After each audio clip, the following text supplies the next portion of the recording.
లూకాసు వార్త 16వ అధ్యాయం మొదటి నుంచి 10 వచనాలు చదువుకుందాం. లూకాసు వార్త 15వ అధ్యాయం. ఒకప్పుడు సమస్తమైన సుంకరులను పాపులను ఆయన బోధ వినుటకు ఆయన దగ్గరకు వచ్చుచుండగా పరిసయ్యులను శాస్త్రులను అది చూచి ఇతడు పాపులను చేర్చుకొని వారితో కూడా భోజనం చేయుచున్నాలని చాలా సనుగుకొనిరి. అందుకు ఆయన వారితో ఈ ఉపమానము చెప్పెను. మీలో ఏ మనుషునికైనను 100 గొర్రెలు కలిగి ఉండగా వాటిలో ఒకటి తప్పిపోయిన యెడల అతడు 99 అడవిలో విడిచిపెట్టి తప్పిపోయినది దొరుకు వరకు దానిని వెదక వెళ్ళడా? అది దొరికినప్పుడు సంతోషముతో దానిని తన భుజముల మీద వేసుకొని ఇంటికి వచ్చి తన స్నేహితులను పొరుగు వారిని పిలిచి, మీరు నాతో కూడా సంతోషించుడి, తప్పిపోయిన నా గొర్రె దొరికినదని వారితో చెప్పును కదా. అటువలనే మారు మనసు అక్కర్లేని 99 నీతిమంతుల విషయమై కలుగు సంతోషము కంటే మారు మనసు పొందు ఒక్క పాపి విషయమై పరలోకమందు ఎక్కువ సంతోషం కలుగును. దేవుని నామానికి స్తోత్రం కలుగును గాక. ప్రాతకాలం ఈ యొక్క కథ చిన్నప్పటి నుంచి మనం సండే స్కూల్లో కానీ దైవ సేవకులు కానీ సంఘాల్లో కానీ ఎన్నెన్నో సార్లు వింటున్నాం. మరి ఈ దినం కూడా దేవుడు మరొక రీతిలో మనతో మాట్లాడడానికి పరిశుద్ధాత్మ సహాయం చేయను గాక. ఒకసారి ఒక రైతు తన పొలంలో పంట బాగా పండిన తర్వాత సంతకు వెళ్ళి ఒక ఆవును కొనుక్కోరావాలని ప్రయాణమై వెళ్ళిపోతున్నాడంట. పోతూ ఉన్నప్పుడు అతనికి ఎదురుగా ఒక సేవకుడు ఎదురై, అయ్యగారు ఎక్కడికి వెళ్తున్నారు అంటే, నేను సంతకు వెళ్ళి ఒక ఆవును కొనుక్కొచ్చుకోవాలని అనుకున్నాడంట. అంటే నా దగ్గర డబ్బు ఉంది, నా ఇష్టానుసారంగా నేను వెళ్ళి సంతకు పోయి ఆవును తెస్తానంటే అలాగ అనకూడదు, దేవుని చిత్తం అయితే ఒక ఆవును కొనుక్కొని వస్తాను అని అనాలంటే, ఎందుకు అనాలి అలాగా? నా డబ్బు, నా ఇష్టం, నా సంతకు వెళ్ళి ఆ సంతలో ఆవు ఉంది, నా జేబులో డబ్బులు ఉన్నాయి, వెళ్ళి తీసుకొస్తాను అని వెళ్ళిపోతూ ఉన్నాడంట. ఆ సేవకుని మాట లెక్క చేయకోకుండా ఆ రైతు వెళ్ళిపోయాడు. కొద్ది దూరం వెళ్ళిన తర్వాత ఆ దొంగలు వచ్చి ఆ యొక్క రైతును కొట్టి ఆ డబ్బులంతా కూడా తీసుకొని వెళ్ళిపోయారంట. అయితే ఆ రైతు మళ్ళా తిరిగి ఇంకా డబ్బులు లేవు, సంతకు పోనీకి లేదు కాబట్టి వెంటనే తిరిగి ఇంటికి ప్రయాణమై కుంటుకుంటూ వస్తున్నాడంట. మరలా ఆ సేవకుడు ఎదురై, ఏమైంది బ్రదర్, ఏమైంది, తీసుకొస్తేవా అంటే, మరి దేవుడి చిత్తం అయితే నన్ను ఇంటికి చేర్చేటట్లు నన్ను నడిపించండి అన్నాడంట. కాబట్టి దేనికైనా కానీ ఎంత డబ్బున్నా, ఎంత జ్ఞానమున్నా, దేవుని చిత్తం లేకపోతే ఏది కూడా మన కుటుంబంలో, మన జీవితంలో జరగదు. అలాగే యేసు ప్రభుల వారు తను వచ్చిన పని చేయటానికి ఒకసారి ఆయన పాపులతోనూ సుంకరులతోనూ కూర్చొని దేవుని వాక్యం బోధిస్తూ ఉంటే అక్కడున్న జ్ఞానవంతులు, శాస్త్రులు, పరిసయ్యులు, సమస్తమును మించినటువంటి వాళ్ళు అనుకుంటున్నారు, ఈయన ఎలాంటి వాడు, ఈయన సృష్టికర్త, సమస్తమునకు ఆధారభూతులు అని చెప్తున్న ఇతను ఈ పాపులతో, అంటే ఈ పనికి మాలిన వారితో, లేకపోతే ఎన్నికలేని జనాంగంతోకి వెళ్ళి వారితో కలిసి కూర్చోవడం ఏంటి, అంతేకాదు కానీ వారితో కలిసి భోజనం చేయటం ఏమని వీరు సనుగుతూ ఉన్నారంట. నేటి దినాల్లో ఇలాంటి వ్యక్తులు సంఘంలో, సమాజంలో ఏదైనా పని జరుగుతూ ఉంటే సనుగులు గొనుగులు ఎక్కువ ఉంటాయి. అయితే ప్రభు వారిని లెక్క చేయకుండా వారికి ఒక ఉపమానం చెప్పాను. అందుకు ఆయన అంటే ఎందుకనే ప్రశ్న మనకు రావాల్సింది. ఎందుకు చెప్పాడు ఈ కథ అని అంటే, వారికి బుద్ధి రావడానికి, వారికి జ్ఞానం రావడానికి, వారికి ఆలోచన విధానమును మార్చివేయడానికి ఆయన ఈ ఉపమానం. ఏం ఉపమానం చెప్పాడంటే, ఒక మరి యజమానునికి లేకుంటే ఒక కాపరికి 100 గొర్రెలు ఉన్నాయి. 100 గొర్రెలు మరి బాగా మేపుకొని వచ్చేవాడు. మంచి గడ్డి ఉన్న స్థలంలో, మంచి నీళ్లు ఉన్న దగ్గర మేపుకొని ఉదయం మొదలుకొని సాయంకాలం తిరిగి వచ్చేవాడు. ఈ విధంగా ఆయన ప్రతిరోజు అలా చేస్తుంటే ఆ 100 గొర్రెలో ఒక గొర్రె అనుకునిందంట. రోజు ఇతని వెంటనే ఉండాలనా, ఇతని స్వరాన్ని వినాలనా, ఇతని మాటే వినాలనా, ఇతని వెంటే వెళ్ళాలనా అనుకొని ఆ గొర్రె బాగా సాయంకాలం వరకు మందలోనే ఉంది, యజమాని కిందే ఉంది. ఆ గొర్రె ఏమైందంటే వస్తూ వస్తూ ఈ దురాలోచన కలిగి ఏమైందంటే, నేను ఈయన వెంట రాను, నేను నా ఇష్టానుసారంగా వెళ్తానని గుంపులో నుంచి, మందలో నుంచి అలాగా బయటికి వెళ్ళింది. దేనికోసం వెళ్ళిందంటే స్వేచ్ఛ. దేనికోసం వెళ్ళిందంటే స్వాతంత్ర్యం. ఎంతసేపు ఈ మందలోనే ఉండాలా, ఈ ఈ యొక్క దొడ్డిలోనే ఉండాలా అని చెప్పి ఆ గొర్రెకు ఒక అపవిత్రమైన ఆలోచన వచ్చేసింది. సాతానుడు ఎలాగుంటాడంటే సమృద్ధిగా, సంతోషంగా, సమాధానంగా ఉండనీయుడు. గుంపులో ఉండనీయుడు. అలాగే ఒక కాపుదల కింద ఉండనీయుడు. ఒక భద్రత కింద ఉండనీయుడు. కానీ ఈ గొర్రె యజమాని దగ్గర ఉన్నప్పుడు మంచి మేత మేసింది. యజమాని దగ్గర ఉన్నప్పుడు మంచినీళ్ళు త్రాగింది. యజమాని దగ్గర ఉన్నప్పుడు ఏ తెగులు కూడా ఆ గొర్రెకు రాలేదు. అనుకొని ఆ గొర్రె ఏం చేసిందంటే, ఇతని దగ్గర నేను ఉండనని చెప్పి వస్తూ వస్తూ దారిలో మరొక మార్గంలో వెళ్ళిపోయింది. మందలో నుంచి, గుంపులో నుంచి, యజమాని నుంచి బయటికి వెళ్ళిపోయింది. బయటికి వెళ్ళిపోయి హ్యాపీగా బయలుదేరి వెళ్ళిపోతా ఉంది. మీరు ఇట్లా పోండి, నేను ఇట్లా పోతానని వెళ్ళింది. చీకటి పడింది. యజమానుడేమో మందనంతా తీసుకొని దొడ్డిలో వేస్తా ఉన్నాడు. యజమానుడేమో మందను ఎంచుతున్నాడు. 1 2 3 4 6 20 30 40 90 95 99. అయితే ఒకట్లేదు. చీకటి పడింది. మళ్ళా రెండవసారి ఇచ్చాడు, ఎక్కడైనా తప్పినానేమని. మరి 99 వచ్చింది.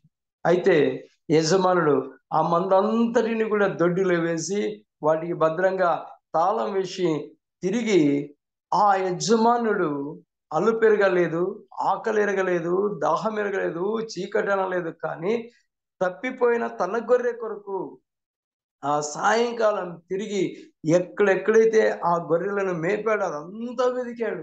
ఎక్కడా దొరకలేదు. కానీ ఈ గొర్రె నా ఇష్టానుసారంగా వెళ్తాను, స్వేచ్ఛగా వెళ్తాను. నా గొర్రె వెళ్తూ వెళ్తూ వెళ్తూ వెళ్తూ వెళ్తూ చీకటి పడిపోయింది. ఒక పెద్ద అగాధంలో పడిపోయిందంట. అగాధంలో పడిపోతే ఆ అగాధంలో ఆ గొర్రెను తప్పించే నాదుడు లేడు. అయితే ఆ గొర్రె ఆ అగాధంలో పడిపోయి ఆ అగాధంలో నుంచి అరుస్తా ఉంది, అరుస్తా ఉంది. ఆ స్వరము బయటికి రావటం లేదు. అక్కడ ఎన్ని ముండ్ల చెట్లు ఉన్నాయో, ఏ పాములు, ఏ విష పురుగులు ఉన్నాయో, ఏ రాళ్ళు ఉన్నాయో. కానీ ఆ గొర్రె దాంట్లో నుంచి అప్పుడు అంటుందంట, నా యజమానుని దగ్గర ఉన్నప్పుడు నేను సంతోషంగా ఉంటుని, నా యజమాని దగ్గర భద్రంగా ఉంటుని, నా యజమాని దొడ్డిలో నేను సంతోషంగా ఉండేదాన్ని. నేను నా ఇష్టానుసారంగా వచ్చి ఈ అగాధంలో ఇరుక్కోపోయినాను. అలాగే నేటి సంఘాలలో, కుటుంబాలలో, సమాజాల్లో చాలా మంది ఏమనుకుంటున్నారంటే, నేనే బాగా చదువుకున్నాను, నేనే డబ్బు సంపాదించేవాడిని, నేనే జ్ఞానవంతునే అని తమ ఇష్టానుసారమైన జీవితం జీవిస్తారు. చివరికి అగాధములోనికి వెళుతారు, కష్టాల్లోనికి వెళ్తారు, బాధల్లోనికి వెళ్తారు, ఇరుకుల్లోనికి వెళ్తారు, ఇబ్బందుల్లోనికి వెళ్తారు, సమస్యలోనికి వెళ్తారు. అప్పుడు ఈ ధనమున్నప్పుడు, జ్ఞానమున్నప్పుడు మరి ఎవరిని కూడా దగ్గరికి రానిటువంటి ఆ వ్యక్తి ఇప్పుడు ఎవరైనా సహాయం చేస్తారా అని ఎదురు చూస్తూ ఉంటాడు. అయితే అయితే ఆ తప్పిపోయిన ఆ గొర్రె కొరకు ఒక మంచి కాపరైన ప్రభు, గొప్ప కాపరైన ఆ ప్రభు, ప్రధాన కాపరైన ఆ ప్రభువు ఆ గొర్రె పోగొట్టుపోని అనుకోలేదు. ఆ గొర్రె నాకు వద్దు అనుకోలేదు. కానీ ఆ యజమానుడు మరి తన ఆకలి అనుకోకుండా, దాహం అనుకోకుండా, బాధ అనుకోకుండా, అలుపు అనుకోకుండా ఆ గొర్రె కొరకు రాత్రంతా ఆ రాత్రంతా వెదికాడు. ఎక్కడ దొరకలేదు. వెళ్తూ వెళ్తూ ఆ కాపరికి కాలులో ఒక ముళ్ళు కూడా ఇరిగిందంట. ఆ ముళ్ళును కూడా లెక్క చేయకుండా తీసివేసి రక్తం కారుతూ ఉంటే ఆ యజమానుడు, ఆ కాపరి ఆ గొర్రె కొరకు ప్రయాసపడి సాగిపోతూ ఉన్నప్పుడు ఆ గొర్రె ఆ అగాధంలో పడిపోయిన ఆ గొర్రె స్వరాన్ని గుర్తుపట్టాడు.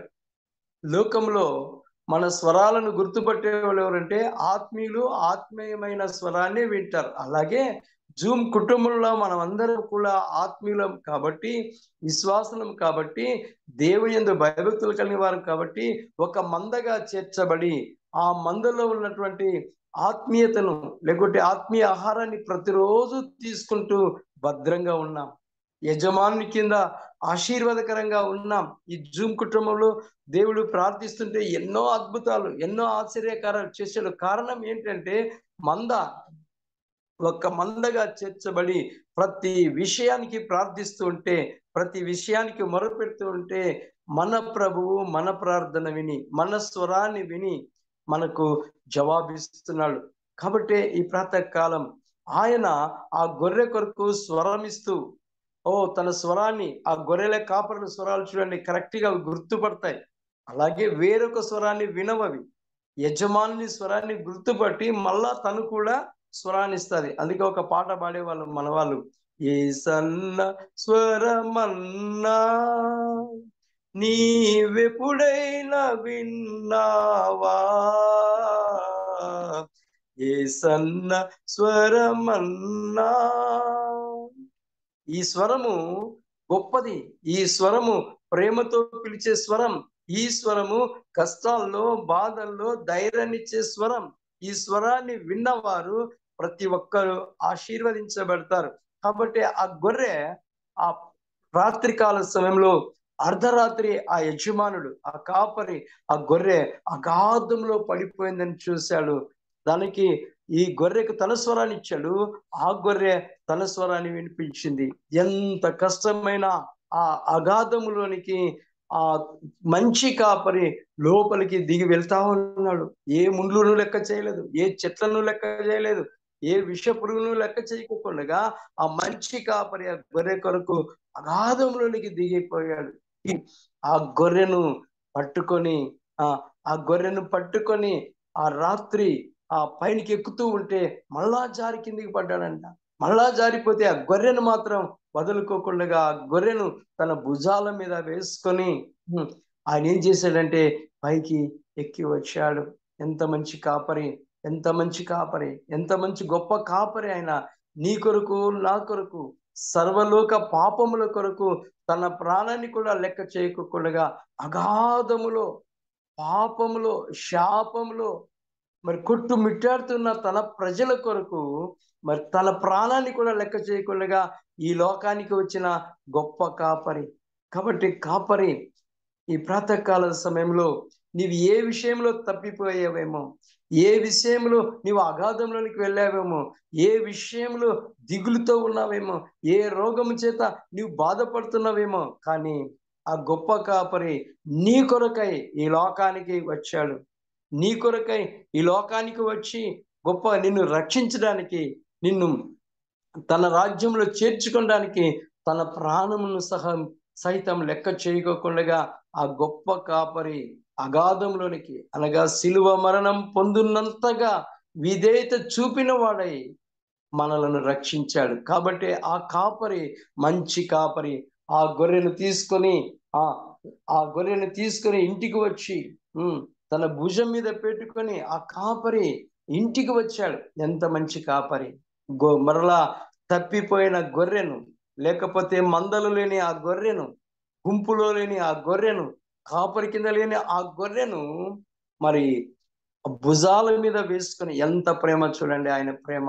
తప్పిపోయినప్పటికీ గర్వించి దూరంగా వెళ్ళినటువంటి ఆ గొర్రెను మరలా తీసుకొని 99 వదిలిపెట్టి ఒక్క దాని కొరకు వెదకి రక్షించి దానిని తన భుజముల మీద వేసుకున్నాడు. ఈ ప్రాతకాలం ఎంత ఘోర పాపినైనా సరే ఆ ప్రేమమయుడ నా ప్రభు, ప్రేమమయుడ నా దేవుడు నిన్ను ప్రేమతో హక్కున చేర్చుకొని, నా కుమారుడా, నా కుమార్తె నీవు నా స్వరాన్ని విన్నావు కనుక నేను నీ కోసం ప్రాణం పెట్టాను.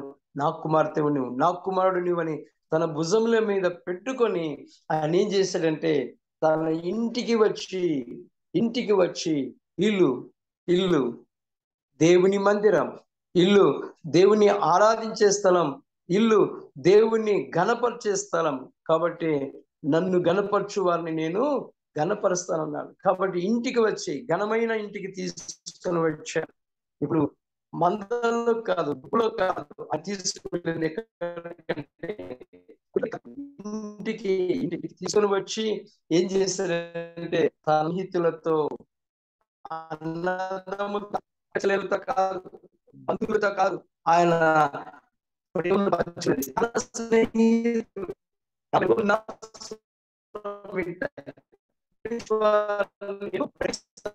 ఎవరైతే ఆహ్వానిస్తారో తన స్నేహితులు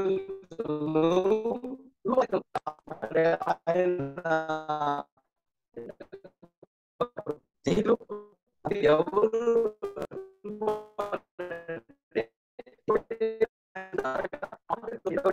చెప్పాను. ఆ యజమానుడు ఆ రైతు గర్వించాడు, డబ్బులు బట్టి అహంకరించాడు, డబ్బులు బట్టి దేవుని చిత్తం వెళ్ళి ఉన్నదంతా డిస్టర్బెన్స్ వస్తుంది. దెబ్బలు తగిలి ఇంటికి వస్తా ఉన్నాడు కదా.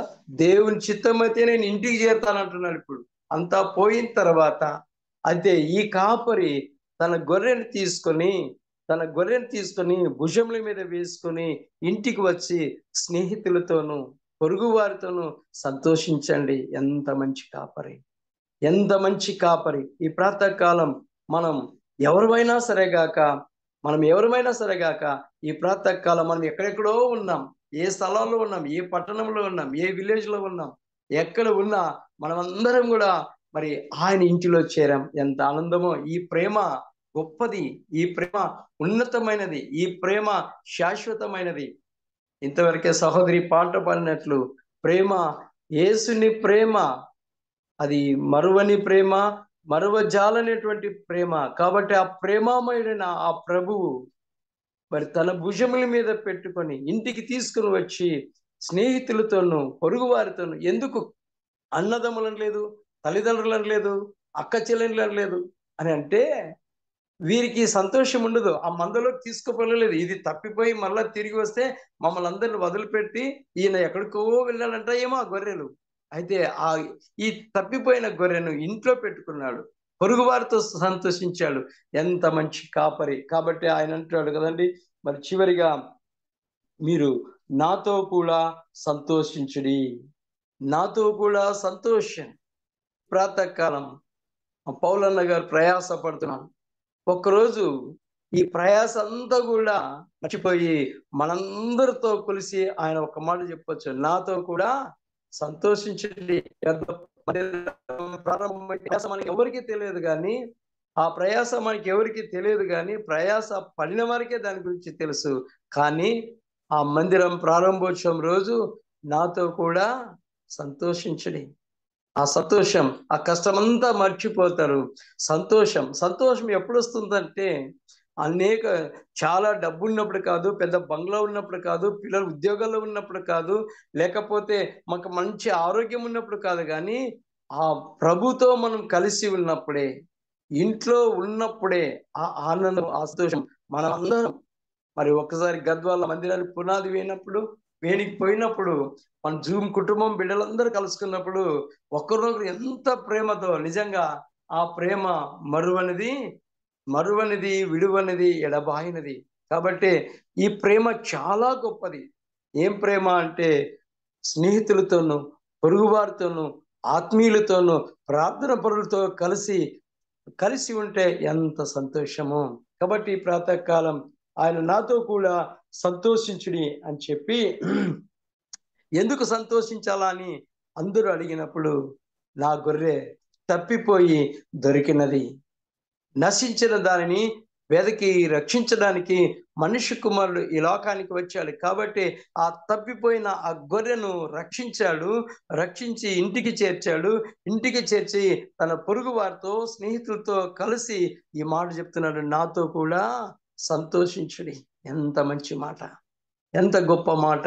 సంతోషం ఎక్కడైనా అమ్ముతారా అని అంటే, నీవు ఎన్ని వేలిచ్చినా ఎక్కడ అమ్మరు, అన్ని దొరుకుతాయి కానీ సంతోషం మాత్రము దొరకదు. కాబట్టి సంతోషం ఎక్కడ దొరుకుతుందంటే అది ప్రభు అయిన దేవుని సన్నిధానంలోని, ప్రభు అయిన క్రీస్తునొద్ద మాత్రమే ఆ సంతోషం దొరికేది.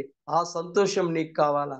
ఆ ఆ సంతోషం మనకు కావాలంటే ప్రాతకాలం చాలా మంది మన జూమ్ కుటుంబంలోనికి స్టార్టింగ్ లో ఎంతో మంది వచ్చారు. అబ్బో, ఎన్ని రకాల ప్రార్థనలు చెప్పారు, ఎన్ని ఆలోచనలు చెప్పారు.